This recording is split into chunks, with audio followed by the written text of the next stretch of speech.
Okay, now we come to the big moment we've all been waiting for, eating. So we're going to be eating the Matza, and there are 2 brachot on the Matza, and then the Maror dipped into Charoset, and then there's the Korech, the sandwich of Hillel, which is Matza, Maror, and Charoset together. And I want to give you two kavanot that you can use.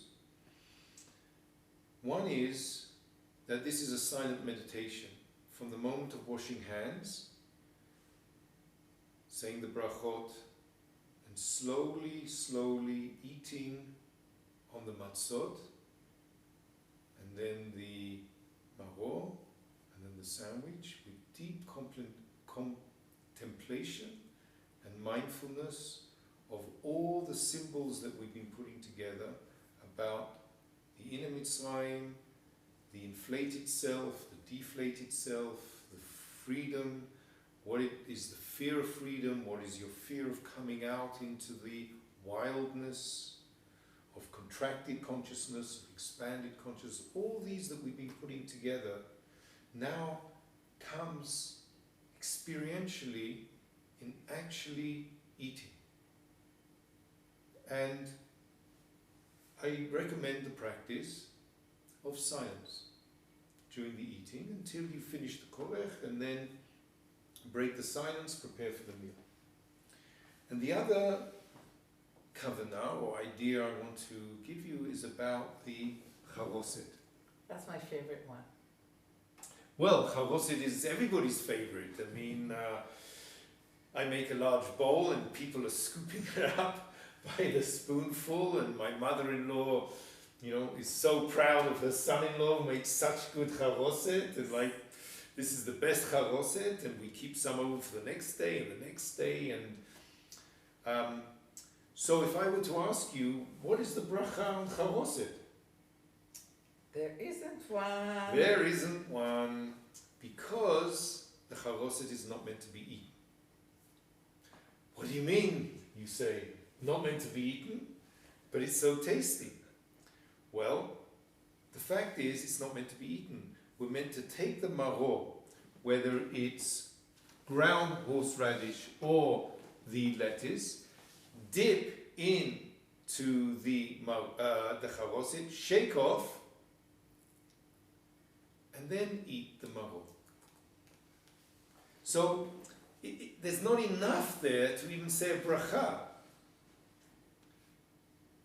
So what is it about? What is this charoset? Where does it come from? So we actually read just a few moments ago, and this is the way we are told as children, the charoset, that's the mortar that we use to stick the bricks together. Okay, well, how come it's so sweet? Right? I mean, the last time I tasted mortar, it wasn't sweet.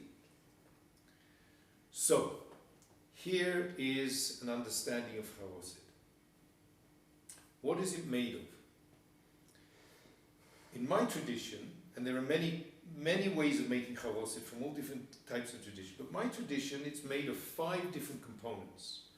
One is grated apples, one is dates, one is ground almonds or walnuts, one is sweet wine, and the 5th one is cinnamon. And these I grind up into a paste, and that is my charoset. Very sweet, very tasty.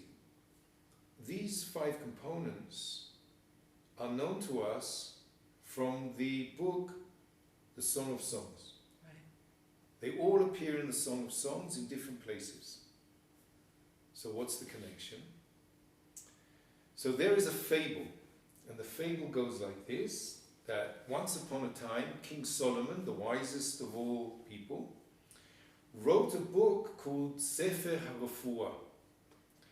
And in that book, he listed all the ailments.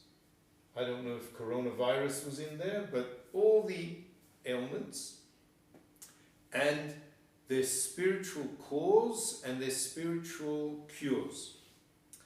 And he associated each illness with a different mitzvah, and we know there's 613 mitzvot, and there are 630 bones and organs of the body, and he was able to associate here this one to this one to this one to this one to that, and upon the idea that the reason why we get sick is that each mitzvah is actually a channel of energy from the infinite source that comes through our body, and when they get blocked, we get sick in that part of our body.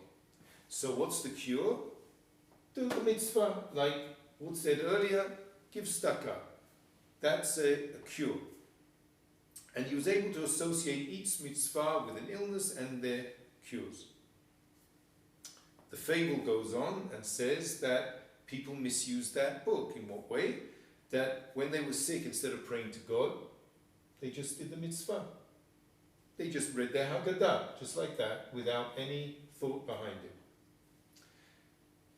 So King Solomon hid that book, Sefer Refuah, and in its place, he wrote Shir HaShirim. And what is Shir HaShirim? And Shir HaShirim is the book that we Daphna read on Pesach. What is the book Shir HaShirim? It's the book of love. So what is he saying? He's saying that the cure for illness, the cure-all for illness is love. It's the book of love.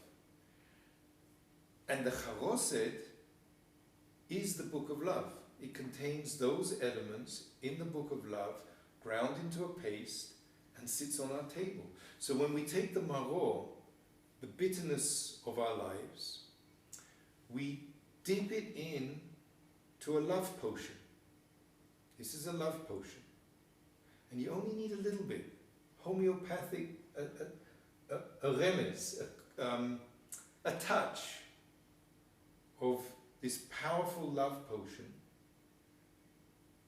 to neutralize our bitterness. So that's what we do when we dip the Maror into the Charoset and then shake it off. This is the second dipping that we talked about in the Manishtana. And this is now the curing of our bitterness. So with this message of love, we're going to send you to do rachatz, motzi matza, maror, korech, shulchan orech. Eat your matzah, wash your hands, eat your matzah, eat the maror, do your sandwich, have the meal, eat the Afikoman, bless the blessing, and come back after the blessings. Grace We'll after come grace. back after the grace after the meal. We'll come back to drink the third cup together. We would like to mention that those who are watching us and are keeping not using computers on Shabbat, there will be a 45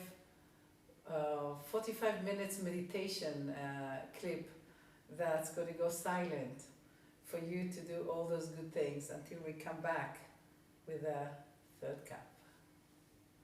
Bon appetit. Chag Sameach.